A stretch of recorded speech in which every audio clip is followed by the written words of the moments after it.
Hey guys, it's Danielle with Danielle Gets It Done, and this is my pregnancy update for week 32. Gonna love you, honey, on and on and on. I'm a morning dove singing out a song. Baby is the size of a squash, 16.6 inches, 3.75 pounds. I have more to talk about how much it weighs in a bit. It has the hiccups right now. And it is growing. Let's see.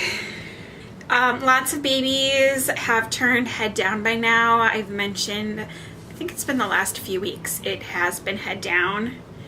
Definitely is now because I feel the hiccups really low.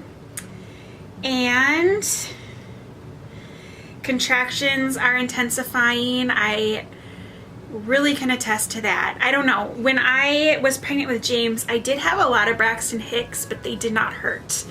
And these hurt. And it's just makes me a little nervous because it feels like early labor with James, but I think they're not really doing anything to my cervix and they are just Braxton Hicks and they're different this time. And good old acid reflux. If you watched my last video or two, I talked about how I noticed a correlation between Chipotle and acid reflux, which is really sad. So I have eased off on Chipotle and it seems to have helped. Makes me sad. Okay, this was a really big week actually. I had 2 appointments. If you're new to my pregnancy story, my first child was an unplanned C-section and I am going for a VBAC with this one, which is vaginal birth after cesarean. And my doctor is a family practice doctor and he has a great track record for VBAC. It is why I chose him. But there is a law here that if you're going to VBAC with a family practice doctor, you need to have a consultation with an OB to kind of get his or her blessing. And I shouldn't have been nervous because, I mean, my doctor's obviously a doctor and knowledgeable and no red flags have come up so far. I'm a great candidate. So I knew all that, but I was just really nervous still because if something came up and this OB was really nervous, it could like really derail my effort. It wouldn't be the end of the world and like you have to have a C-section now, but I'd have to definitely regroup and figure out how to proceed. So I was just very nervous. I don't have a lot of trust of OBs, so I don't know. I was nervous and it could not have gone better, you guys. He was amazing. He was like this older gentleman and really sweet and kind of just asked me my history. He did do a pelvic exam. My doctor warned me that that might happen, and that's not really evidence-based on predicting VBAC outcome. So part of me wanted to decline it. I'd like to do as few vaginal checks as possible in my pregnancy. But I didn't decline it because I honestly was a little bit curious what he would say. When I first started going to a chiropractor a few years ago, she was like, your pelvis is really, really messed up. And she asked me how my delivery was with my son because she knew that I had a son. And I've been seeing her regularly for a couple years now. And so I was just kind of curious to see if he would say anything, or I don't know. So I just went with it and he said it was completely normal and everything looked good. So I'm hoping that means that my chiropractic care has been beneficial. And he said, yeah, he said you have a good chance, more than 50%, which doesn't seem like a lot, but I think I would try if I had a 10% chance. I just feel really confident that I want to try for this.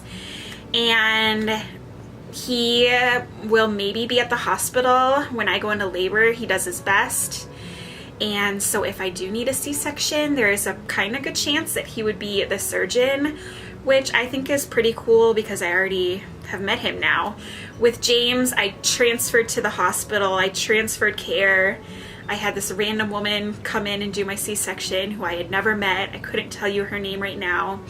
And not the biggest deal in the world, but it's kind of nice to know the possible surgeon if it would come to that.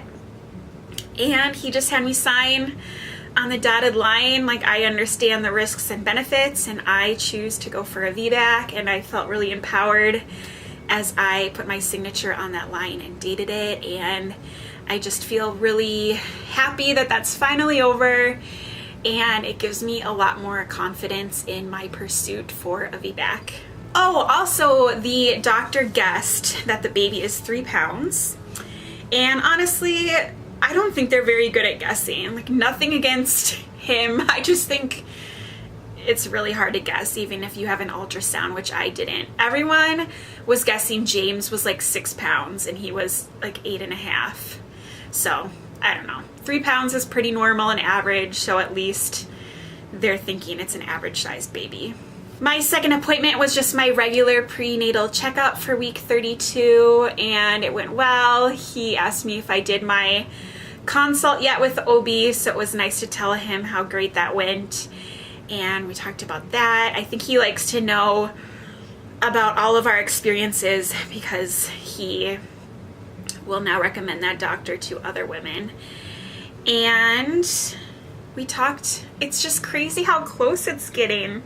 Like, it's so close but so far away, but he really wants me to start doing my birth plan, which I haven't started yet, but it's my goal to do that within the next month.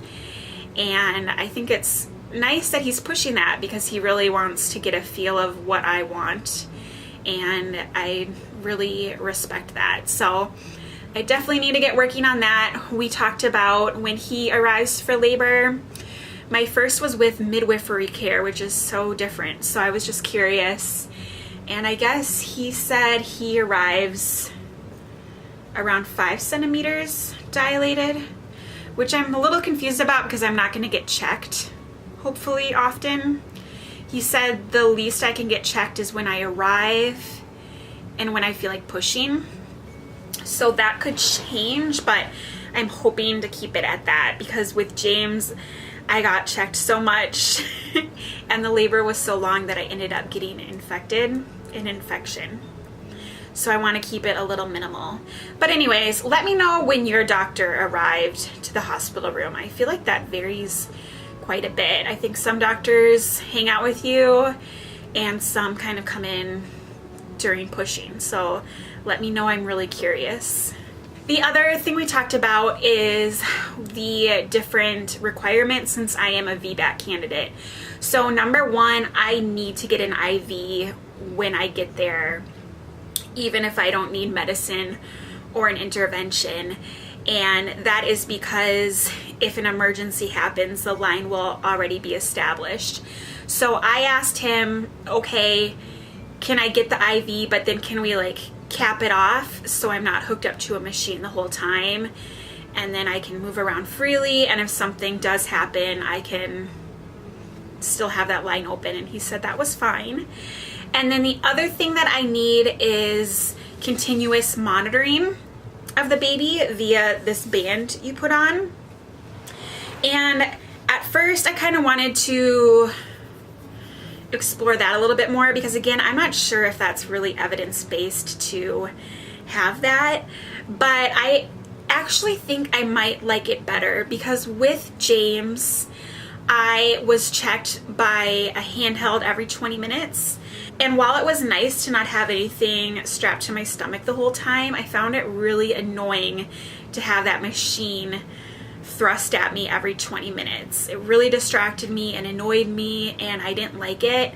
And so my doctor said this band is pretty comfortable, and so I think I'm actually gonna like that better in the long run because it's just on me and hopefully it doesn't bother me, and then I don't have to deal with instruments being prodded in my uterus every 20 minutes. So I am happy with those.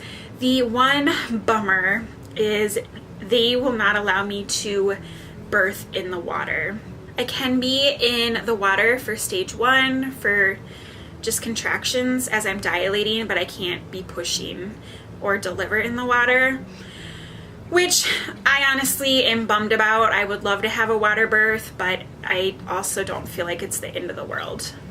Okay, kind of a longer update because I had those 2 appointments, but I will show you my bump.